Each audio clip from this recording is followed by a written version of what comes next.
Hi everyone, as you may know, the CMAE have recently partnered with the UK Golf Federation as their preferred education partner, which is great news. We're at the Belfry today to meet with Doug Poole, the CEO, to find out more about why they've partnered with us and what the work we're going to be doing with them in the near future. So let's go and find out what he's got to say. Well, hi Doug, how are you? Hi Craig, good to see you. Good to see you and too. catch up again. Absolutely. So exciting times. The partnership between UK Golf Federation and CMAE has been announced, and it's great to from our side to know that the board are really sort of committing to education. So what was the board's processes building up to this and this announcement? Well, I think the process was pretty simple. We've got a lot of members across the whole of the UK, 1,200 plus members, and our mantra is to work with stakeholders who provide all sorts of services that we don't.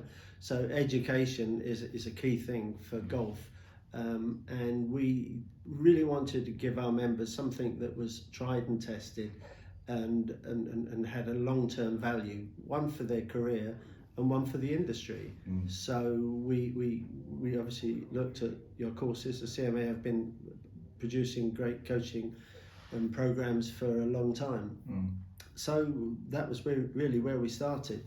And the key message really is that the better the people in the industry get, the better the industry will do. And that was the feeling of my board, that we really want to provide a strong basis where our members can go forward, give better service, run their businesses better, and then have a career path. Because right now there's an awful lot of bigger jobs opening up in golf.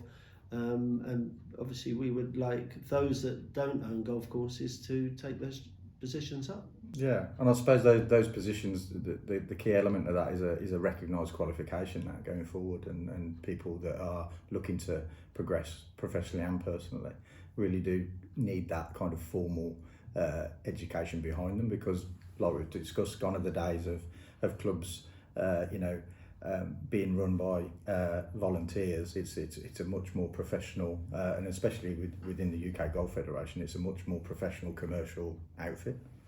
That's exactly right, and I think if you take if you earn a diploma, it's for life. And when people are applying for jobs, that they need to have something on their CV that means that they are qualified to work in the golf industry. There's a lot of parts of the golf industry that are really exciting and good to work in, but right now I think a lot of the industry suffers because we're not specialising. F&B, for instance, is a massively tough area to work in, and your courses cover F&B, and even if you're not actually in the kitchen preparing the bacon rolls in the morning and setting up the coffee, you've got to know how it works. You've got to know how it works, and you've got to know how the golf course works, and you've got to understand that golf is a sport. So all of, I think the MDP courses provide that vision and the width of not just being a specialist at one area. When you sit in a job, you're actually qualified to cover off lots of key parts of the daily job. I think you're right, and I think also what we've talked about is the fact that the MDP program can give someone who may be just starting out in their career, it can give them a view of what the future could look like, because they may be in an F&B role at the moment, for instance, or they may be a director of golf at the moment, for instance. But by giving them that wider view of the business, you'd hope that would excite them and inspire them to continue their professional development, because they can see where the end goal might be. They've had a taste of it. They can see what the other departments are about, and it's interesting, and it keeps them focused. And it's an opportunity to, by investing in that member of staff, retaining them as a member of the team, which of course for many of your members, I'm sure, is a challenge at the moment, not only recruiting but also retaining good talent. I think that's right. I think that the industry has suffered because every time we create some good people, they move off and work in another industry. And understanding teams, how you build teams, how you keep teams together, how you motivate people. Golf is actually a very difficult industry to work in, because you can pretty much kiss goodbye Saturday and Sunday with your family, and it is actually quite unsocial, because a golf club opens early in the morning and it closes late at night. So managing your team and getting the best out of the team and selecting good people to join you is actually quite tough. I've always found recruiting people for my business is probably more stressful than anything else, especially the first month you have them. You realise if you've made a mistake. So I think training and understanding, employing people, team building, is a major thing. Do you think for your members that's becoming more of a challenge over the last few years in terms of engaging in that younger generation, keeping them in the industry, motivating them, understanding what motivates them to come to work, etc.? Do you think that's changed over the years? Yeah, I think it has changed. I think the requirement of being in the golf industry has increased quite significantly. And so over the last few years, what has happened is if you invest and build somebody and you create a skill in them, they then tend to leave for a better job somewhere else, not necessarily in the golf industry, but in the sports industry. Golf is a sport, it's in the sports industry. If you work in the golf industry, you could quite easily move those skills to tennis and other sports that probably pay more money or may pay more money. Or, the other thing that's opening up right this moment, of course, is around the world. Golf courses around the world are just becoming huge employers. So we really want to keep the good guys in the UK, I think. No, absolutely. So going on to the kind of more of the kind of nuts and bolts of this preferred education partnership, I know that you're going to be helping us to promote MDP out to your members, but of course you'll be doing some education yourselves, and I know you've got a roadshow coming up this year. Do you want to talk about that? What's going to be involved in that in terms of content, in terms of what people are going to be exposed to? Well, the roadshows are we own an event program which we run every year called Golf BIC, and the object of Golf BIC was to provide our members with a conference. Over the last few years, we've changed the format for our conferencing. So we don't have a 2-day conference. Or, we have different events. We've done them online. We've done all sorts of different things. This year, we've decided to have a roadshow, which is going to be in Scotland, north of England, Midlands, and in London. And we're really focusing it totally around sustainability. Right. So my view was, based on various things I saw last year, sustainable golf is going to become a bigger requirement for the industry. And there's a fear that sustainable golf, one, is very costly. The fear is that we can't use water, we can't use pesticides, we can't use fertilizers. It's not actually all true, but what there has to be is a retraining. Also, the community see golf as a big area sport. It's a green belt sport. And so this year we're going to work with GEO and also the RNA sustainability team, and also our corporate partners, with one-day events that will be pretty intense. So start from 9:30 till 5 o'clock at night, and there will be 30-minute or 60-minute sessions on how you can operate your business in a more sustainable way. It isn't the final answer. What this is the opportunity to look and see where you could be more sustainable. Sure. Nobody is going to turn the switch and do it tomorrow. There's simple things that can be done, and GEO and the RNA sustainability will talk about the simple and the big stories. So hopefully people will go away and say, I can do this today, I can do this tomorrow. This one is going to take a year or two to do. And it's not only for the people who own the golf courses or manage them, it's their team. Sustainability in golf has to become a team issue. It starts actually, it starts with very simple things like one-use plastics. not wasting electricity, using LED light bulbs, simple things.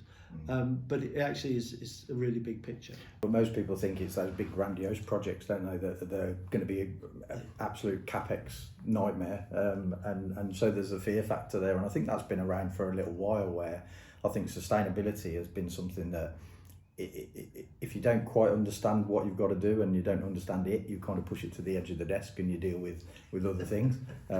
Whereas I think over the years it's become more and more apparent that this can't be avoided now. This is something that really every club in the country and beyond has to embrace and has to look at. And like you said, initially take those first small steps, which are changing light bulbs, one-use plastic, etc., and work towards those bigger projects with a better understanding of it. Yeah, that's actually it's in a nutshell. You've covered it off. That's where it is. You start with the things you can do. You work towards the things that are bigger projects. If you can actually make the story to your team and everybody signs up, I mean, it does make a difference. And gradually, golf is a very sustainable potential sport. So simple things like solar power, are very possible for golf courses.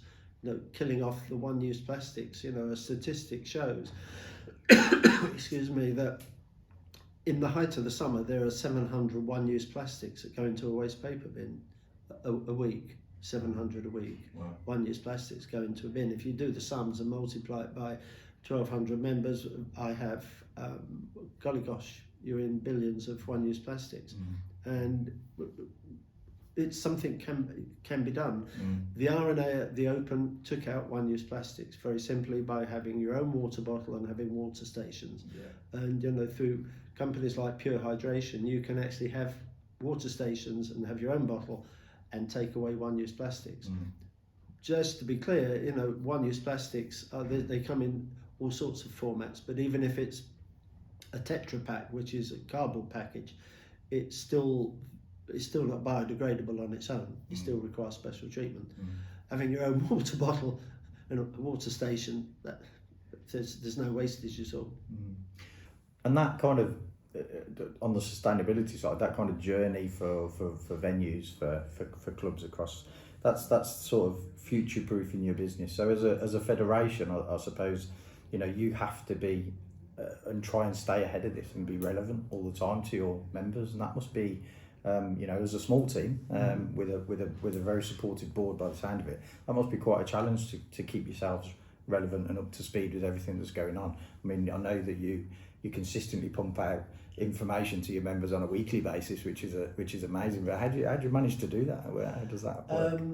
Well, technology is great these days, isn't it? So I'm fortunate that we get a nice flow of good news stories. We run our newsletters once or twice a week to our members, and they always have a good story and an environmental story or a good news story or a way of saving. So they all come with some sort of benefit to their business, and it's easy to actually do things these days if you stay focused and you stay true to your original plan. So our plan is very simple: is to support our members, to help them grow their businesses. Ultimately, the mantra of the UK Golf Federation is always to grow golf participation. My members mostly offer open access to golf through their driving ranges, through their open golf courses where you can walk in, pay a green fee, walk in, have a coffee, hit some golf balls on the range. We want to grow golf participation, and we started out with that as our vision.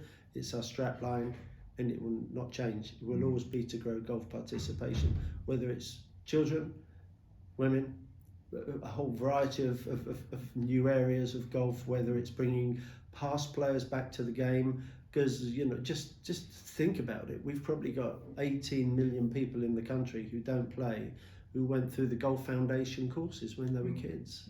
That's amazing. Very easy to bring them back into the game. So they can all walk into my members' golf facilities and likely to not hit some balls and hire some clubs and go and play. Yeah, absolutely. Well, from a CME point of view, you know, we're really excited at the prospect of collaborating and working closely with you. I think we've definitely got a shared vision that, you know, if we can support one another and others within the industry to raise the standards of what's going on in the industry from an operational point of view, that's only going to benefit the long-term future of the game and the industry, and hopefully, like you said, in increased participation, because if we can help and support to make the product even better, then more people are going to want to play it. So we're really looking forward to working with you. Thanks for your time today. It's really interesting to get your insight on things, and no doubt, let's hope we do another one of these in the near future. Greg, that's great. Yes, I look forward to that, and we are really excited to be working with the CMAE on training programs, and I do look forward to catching up again with some further news.